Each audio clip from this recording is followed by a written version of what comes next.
insülin dirəncini nə edə bilərəm deyən bir insan ilk növbədə oturub düşünməlidir ki, mən niyə insülin dirənci oldum? İnsülin direncinin olmağın bir sıra faktorları var. İlk genetik olarak insülin direncinə yatkınlıq. Yəni görürsünüz ki, normal çəkidədir, hər şey normaldır, qidalanması da normaldır, amma insülin direncidir. Olur, belə də olur. Və ikinci faktor isə həyat tərzi. Baxın, sizi insülin direncinə gətirib çıxardan həyat tərzindən sizi qopardıb almaq lazımdır. O qopardıb alandan sonra hansı həyat tərzi insülin direncinə gətirib çıxarda bilər? Hərəkətsiz həyat tərzi şəkərin, şirniyyatın doğrudan da mərkəzində olan həyat tərzi təəssüf ki, bizi gətirib insülin direncinə çıxarda bilər.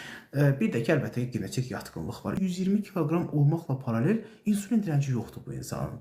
Amma bəzi xanımlar var ki, daha çox xanımlarda olur, 60-65 kiloqramda artıq görürsünüz ki, insülin direnci formalaşıb. Yəni də genetik yatkınlıq burada müəyyən rol oynayır təəssüf ki.